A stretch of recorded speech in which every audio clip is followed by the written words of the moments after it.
After the end of the world, the survivors built cities that zombies can't get into. Hello all. This is Jacobson and this is a brief retelling of the 12th and 13th episodes of the 5th season of the zombie series The Walking Dead. You can see the previous episodes at the links in the video description. Once this video gets 200 likes, I will release the next installment. Enjoy watching it. Rick's group passes through the main gate of Alexandria. They are met by a security guard, Nicholas, who orders them to hand over their weapons. They refuse, and Rick tries to reason with them, saying they're not even sure if they're going to stay, but Aaron intervenes and insists they can keep the guns until they talk to community leader Diana Monroe. In a well-furnished living room, Dina videotapes Rick, asking him about his band. She explains that Alexandria used to be an environmentally sustainable community with its own solar grid, cisterns, and ecological filtration and wastewater. Rick asks Dina, a former congresswoman from Ohio, what she wants. "I want you to help us survive," she replies. Rick's men hand over their weapons to Olivia, who runs the armory. Olivia says they can take guns when they go outside the walls. Carol pretends to have difficulty taking the rifle off her shoulders, and then dutifully puts it on the pile, exchanging friendly smiles with Olivia. Aaron takes Rick and Carl to the group's designated homes, two picturesque colonial houses next door to each other. Inside, Rick and Carl find spotlessly clean rooms with running water. Rick takes a hot shower and shaves off his overgrown beard. One of Jesse's neighbors comes in with a basket of groceries and toiletries from the city pantry. Noticing his unkempt hair, Jesse offers Rick a haircut. During the haircut, she mentions that she has two children, Ron and Sam.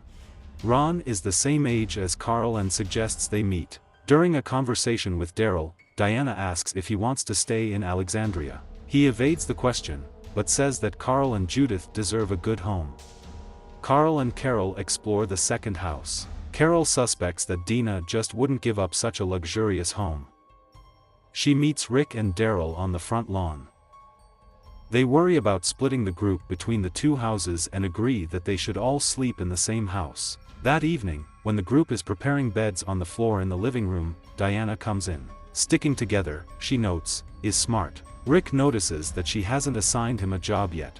Diana says she has a job for him, but she's still trying to figure out funny with Sasha and Daryl. That night, Rick finds that he can't sleep. He goes to the kitchen and takes a knife from the drawer. The next day, Diana interrogates Michonne, who says that the group is ready to join the community. Meanwhile, the group leaves their home to explore the neighborhood. Rick persuades Daryl to join them, but he decides to stay away. As they walk, Rick loses sight of Carl and Judith. In a panic, he finds Jesse, who leads him to a nearby house where Carl and Judith are sitting on the porch with two elderly people who are caring for Judith. Jesse calls them Bob and Natalie, whose family before the apocalypse consisted of 5 children and 12 grandchildren, and remarks that Judith will have to endure a lot of attention, since few people in Alexandria have seen the child for a long time. Jesse also suggests getting to know Carl and Ron, since they are almost the same age. In his bedroom, Ron introduces Carl to his friends Mikey and Nit and invites them to play video games. Carl just looks back incredulously. Ron apologizes and urges Carl not to rush to adapt to the new reality. He says it took Enid, another newcomer from other people's walls, 3 weeks to open. Carl looks at Enid curiously. During the interview, Carl says that his mother always wanted them to live in such a society. Later, at the house, he tells Rick that he likes the people in Alexandria, but they are weak, and I don't want us to become weak too. That evening, Rick tells Michonne that his security is still on the alert. Michonne objects that there is nothing to worry about. Then why aren't we both sleeping? He asks. Still not calmed down, Rick goes for a night walk and sees Jesse's husband, Pete, who is calmly smoking on the porch. Pete clicks Rick, noting that his wife cut his hair. "Welcome to Alexandria," he says. At the interview, Carol poses as a caring housewife who has become the mother of Rick's group. She is asking for a job that will allow her to participate in society. Later, Carol leaves the house dressed in khaki and a sweater with a cardigan. She tells Daryl that her job is cooking food for people. It will allow her to get closer to her neighbors. She urges Daryl to clean himself up to look like everyone else, but he waves her off. In his interview, Glenn says that they need to establish relations with the new community. "We've been there too long," he says. Meanwhile, Carl watches as Neat also makes his way through the wall. Intrigued, he follows her into the woods, but eventually loses her. Rick goes outside the gate to inspect the perimeter wall. He goes back to look for a gun that he hid near an abandoned house, but discovers that it is missing. Carl runs into Rick as a group of walkers approaches them. Together they deal with the dead. Glenn, Tara Other, meet with Nicholas and Aiden, Diana's son, to start their cargo delivery job. During a trial trip, Aiden explains to them that they must always follow his orders if they want to avoid being killed by walkers, like his previous team.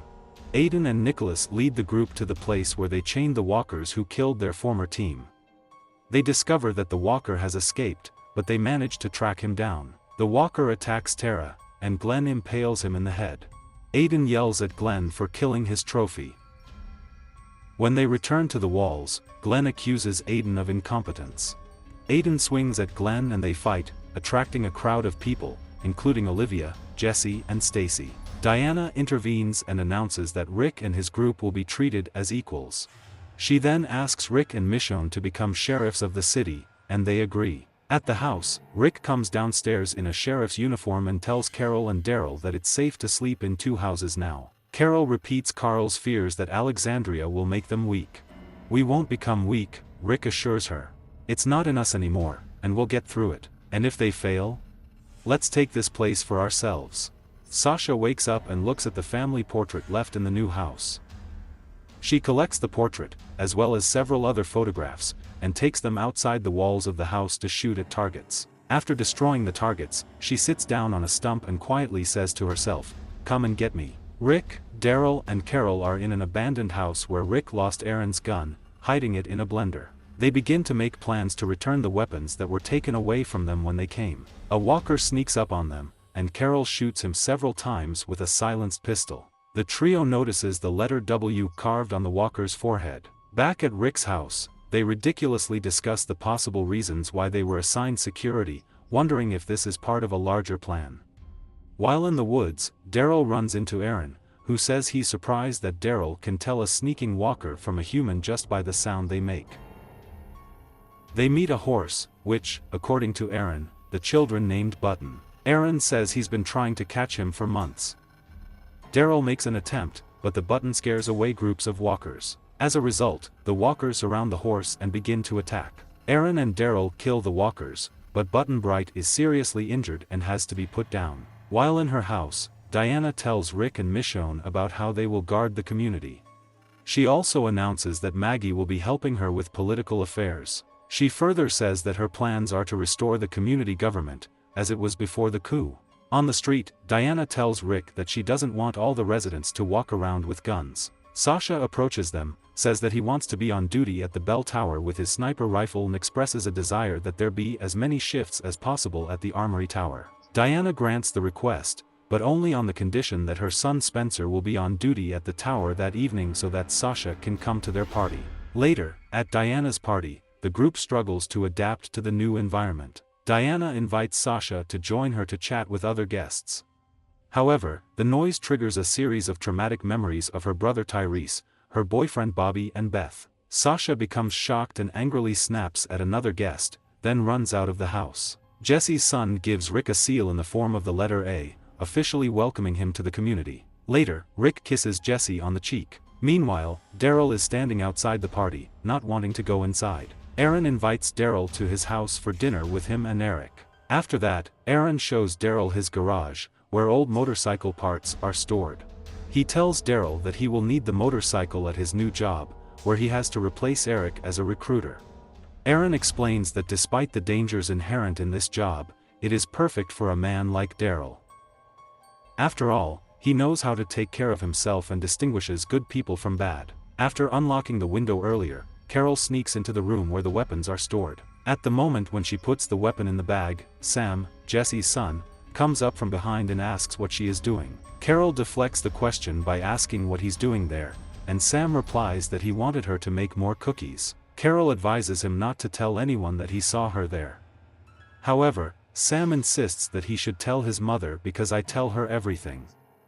Carol scares him with silence, offering two options. If he tells his mother, he will wake up one morning and find that he is outside the gate, tied to a tree so that walkers can find him. Alternatively, he can keep silent and get a cookie. The next morning, Dina approaches Sasha, who is looking at the gate. She tells Dina that Alexandria is not real. Dina respects her behavior, but says, "This is nonsense." Dina puts a box of ammunition in Sasha's hand and lets her out of the gate. At their meeting place in the woods, Carol hands Rick and Daryl a gun, which Daryl refuses. Rick then goes for a walk in Alexandria, where he sees Jessie and her husband and briefly reaches for his gun. Then he hears a noise behind a steel wall between two houses and runs there. The walker is beating against it from the other side. Rick puts his hand on the wall and looks at the letter A stamped on his arm.